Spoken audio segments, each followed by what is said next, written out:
Bulletin की शुरुआत करेंगे बड़ी खबर के साथ जो पाकिस्तान और भारत से जुड़ी है। यहां पर 4 राज्यों में मॉक ड्रिल होगी कल शाम लगभग 4 बजे के आसपास। ये जो राज्य हैं आप सभी जानते हैं, बॉर्डर वाले राज्य गुजरात, पंजाब, राजस्थान और जम्मू कश्मीर, इनमें ये मॉक ड्रिल की जाएगी। लोगों को सुरक्षित और सतर्क रहने की हिदायत दे दी गई है। तो क्या कुछ बड़ा होने वाला है, इसके पीछे क्या कुछ खास हो सकता है? देखिए, मॉक ड्रिल हो रही है और किस तरह से काम करना है। यदि कुछ हो जाता है तो आपको आगे कैसे बढ़ना है, कैसे यदि कुछ अप्रिय घटना हो जाती है तो कैसे आपको हम सुरक्षित करेंगे, किस तरह से हमारी जो टीम्स है, चाहे वो फायर ब्रिगेड की टीम है, चाहे वो हमारी कोई रेस्क्यू ऑपरेशन के लिए टीम जो गठित की गई है वो टीम्स हैं। अगर यदि कोई ऐसी अप्रिय घटना हो जाती है जैसे आग लगने की घटना या फिर कोई ऐसी बड़ी कोई घटना हो जाती है जिससे आप लोगों को अपने आप कैसे अपने लिए आप डिफेंस कर पाएंगे, कैसे अपने आप को बचा पाएंगे, सुरक्षित कैसे अपने साथ साथ अपने आसपास के लोगों को रख पाएंगे, उसके लिए मॉक ड्रिल के सहारे लोगों को समझाया भी जा रहा है, उन्हें सतर्क भी किया जा रहा है। सुरक्षित रहने के लिए किस तरह से आगे आपको बढ़ना है वो भी समझाया जा रहा है।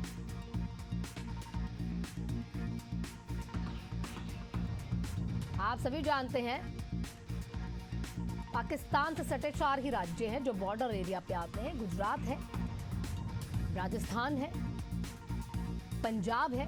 और जम्मू कश्मीर है। पाकिस्तान से सटे चारों राज्यों में मॉक ड्रिल, क्योंकि पिछले दिनों जो पाकिस्तान और भारत में वॉर आप कह सकते हैं, अघोषित वॉर जो हुई थी, उस वॉर में हमने भी देखा था कि यही 4 राज्य थे, जिन 4 राज्यों की बॉर्डर एरिया यही 4 थे जिनमें ज्यादातर घटनाएं हुई थी।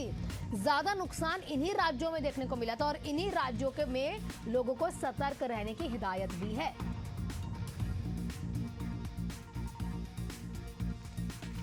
हमारे साथ हमारे सहयोगी जम्मू से शुभम और पंजाब से सतिंदर जी जुड़ चुके हैं। सबसे पहले रुख हम जम्मू का ही करेंगे क्योंकि ज्यादातर घटनाएं जो होती है वहीं से भी आती है और पंजाब के बॉर्डर से भी आती है। शुभम, आप समझना चाहेंगे मॉक ड्रिल एक तो कौन कौन से राज्यों में तो देखिए जम्मू कश्मीर, गुजरात, राजस्थान हो रहा है, लेकिन इनके भी कौन कौन से जिलों में हो रहा है, कौन कौन से एरिया के लोग हैं जिनको ज्यादा सतर्क रहने के लिए कहा गया है, और ऐसा क्यों, क्या कुछ बड़ा होने वाला है?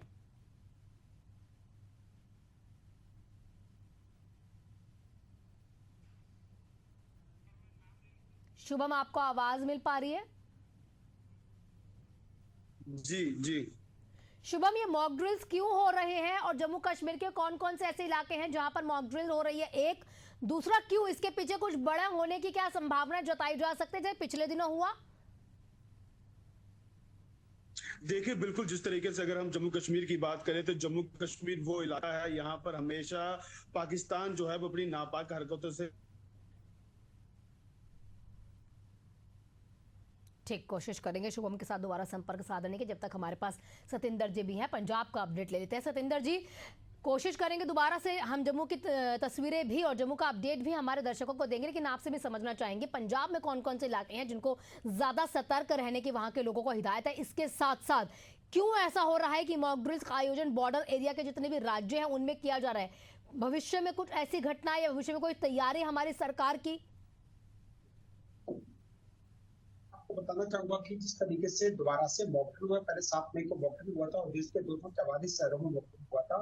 और ये बहुत बड़ी घटना के दोबारा से मॉक ड्रिल हुआ। हमारे सहयोगी हालांकि जम्मू बैठे तो वहां से बराबर अपडेट दे रहे थे कि एलओसी के ऊपर बराबर से पोस्ट लगाई जा रही है और आप टैंक रेजिमेंट लगा दिया गया। लेकिन अगर आप आज की बात करें, आज 4 बजे शाम को जो मॉक ड्रिल किया जा रहा है वो पंजाब के जैसे कई बड़े शहर हैं जैसे बठिंडा है, फजीलका है, फिरोजपुर है, अमृतसर है, गुरदासपुर है, पठानकोट है, यानी कि जो बॉर्डर से लगे हुए एरिया है उनमें सब जगह मॉक ड्रिल की तैयारी की जा रही है। तो कहीं ना कहीं ये देखा जा रहा है, हालांकि हमने प्रशासन से भी बात करने की कोशिश की है कि यही मॉक ड्रिल का मोटिव क्या है, तो हालांकि उनका कहना ही था कि अभी इस तरह की घबराने की कोई बात नहीं है और जनता में भी पैनिक की कोई बात नहीं है। लेकिन मॉक ड्रिल में कहीं ना कहीं जो चीज मुझे अपने सूत्रों से पता लग रहा है तो ये समझ में आ रहा है कि कहीं ना कहीं देश के जो हालात है ना, फिर से कहीं ना कहीं हिंदुस्तान में पाकिस्तान की लड़ाई हो सकती है। उसको लेके मॉक ड्रिल की जो तैयारियां पूरी करवाई जा रही है, उसमें यही बताया जा रहा है कि किस तरीके से जब हवाई हमला होता है तो किस तरीके से साइडर पर किया जाएगा और किस तरीके से लोगों को अपना बचाव करना है। तो इस मॉक ड्रिल के दौरान ये बहुत सारी चीजें जो बताई गई, जैसे कि अभी हिंदुस्तान और पाकिस्तान का युद्ध चल रहा था उस दौरान भी कई जगह रेलवे स्टेशन पे बहुत सारी जगह पे जो है ना मॉक ड्रिल किए गए थे और उसमें एनडीआरएफ की टीम और बहुत सारी जो लोकल फोर्स थी उसको भी इसमें इन्वॉल्व किया गया था, बताया गया था कि जब अटैक होता तो उस समय में कैसे बचना है। तो ये बहुत सारी बातें जो है बताई गई थी। लेकिन अगर हम आज की बात करें तो आज भी यही सब किया जा रहा है कि लोगों को सिर्फ अवेयर किया जाएगा, लेकिन साथ में प्रशासन के द्वारा ये भी कहा गया है कि लोगों को किसी तरह से डरने की बात नहीं है और प्रशासन जो है आपके साथ में है। लेकिन फिर भी प्रोफेशन के तौर पर अगर देखा जाए तो कहीं ना कहीं देश में ये हालात होते जा रहा है कि जिस तरह से भारत की तरफ से डेलीगेशन जो बाहर गया, जो पाकिस्तान को बेनकाब करने में लगा हुआ है, तो इस घटना को लेकर पाकिस्तान जो है ना कहीं घबराया हुआ है कि हमारा देश का जो है पानी बंद हो जाएगा। इसलिए पाकिस्तान कभी भी देखा जाए तो देश के ऊपर अटैक कर सकता है। ये बहुत बड़ी बात होगी आगे। लेकिन ये भी चीज समझना चाहेंगे, देखिए क्योंकि पिछले दिनों सीज फायर का भी ऐलान कहीं ना कहीं किया गया है, क्या दोनों देशों के बीच अभी तक वो समन्वय नहीं बैठ पाया है जिसके तहत ये देखा जाए कि अब हमें कुछ नहीं करना है, क्योंकि एक मुंह तोड़ जवाब पाकिस्तान को देने की जरूरत थी और हमेशा भारत ने दिया भी है और कहीं ना कहीं ये जवाब एकदम सटीक जवाब था भी। पाकिस्तान के जो नापाक इरादे हैं वो उसको लेकर अब समझ जाए कि भारत ये पहले वाला भारत नहीं है। लेकिन क्या अब भी ऐसा कुछ और बड़ा हो सकता है भारत की ओर से? देखिए आना एक बात यहाँ पे समझने वाली बात होगी, चाहे हम बात देश के रक्षा मंत्री की करें या फिर हम गृह मंत्री की करें या फिर हम देश के माननीय प्रधानमंत्री नरेंद्र मोदी जी की बात करें। हालांकि सरकार की तरफ से जो पहलगांव में हुआ था, जिन आतंकियों ने हमारे देश की जो महिलाओं के सुहाग को उजाड़ा था, उसके बाद जिस तरीके से ऑपरेशन सिंदूर चलाया गया था, लेकिन उसके बाद हमारे जो भी बड़े राजनेता है वो हमेशा से, चाहे वो राजनेता है चाहे वो हमारे आर्मी के ऑफिसर या हमारे एयर डिफेंस के ऑफिसर है, सबका कहना यही था कि अभी हमारा ऑपरेशन सिंदूर सिर्फ स्थगित हुआ है, खत्म नहीं हुआ है। तो कहीं ना कहीं ये चीज देखने वाली होगी जब हर जगह से एक ही जवाब मिल जाता है कि हमारा ऑपरेशन सिंदूर जो है ना खत्म नहीं हुआ है, इसका भी कार्रवाई होगी। लेकिन अगर हम कल की बात करें या तो प्रधानमंत्री बिल्कुल, और ये भी देखना होगा क्योंकि देखिए लगातार वो कह रहे हैं इस तरह का जवाब जब पाकिस्तान को दिया जाएगा पार्ट 1 पार्ट 2, वो ये भी कहा था कि ये भी क्लाइमेक्स है, पिक्चर अभी बाकी है। या खुद से जो जितने सेना के जवान थे या फिर जितने भी चीफ भविष्य में ये देखने को मिलेंगे या फिर भूतकाल में भी जो चीफ थे उन लोगों ने भी पोस्ट भी किया था और इस तरह के बयानबाजी भी आ रही थी। आप हमारे साथ बने रहिएगा, हमारे साथ एक बार जम्मू कश्मीर के अपडेट के लिए शुभम भी जुड़ चुके हैं। शुभम, आपके पास जम्मू कश्मीर का क्या अपडेट है? क्योंकि देखिए एसडीआरएफ या फिर हमारे जवान जो हैं इस तरह से समझा भी रहे हैं, वहाँ के लोगों को समझाया भी जाएगा मॉक ड्रिल के द्वारा। और कुछ ऐसी तस्वीरें जो पुरानी तस्वीरें थी अगर उसमें हम समझ पाए कि जब मॉक ड्रिल हुई थी उसके तुरंत बाद भारत ने अटैक कर दिया था पाकिस्तान पर, उन्हें जवाब दे दिया था घर में घुसकर, तो क्या अभी भी ऐसा कुछ बड़ा हो सकता है? देखिए जिस तरीके से जम्मू कश्मीर की अगर हम बात करें, जम्मू कश्मीर में जिस तरीके से पहला भी ऐलान किया गया था कि मॉक ड्रिल होगी, तो पाकिस्तान ने ये सोचा भी नहीं था कि ऑपरेशन सिंदूर जो है वो पाकिस्तान को भुगतना पड़ेगा। पर इस बीच जिस तरीके से फिर से कल मॉक ड्रिल का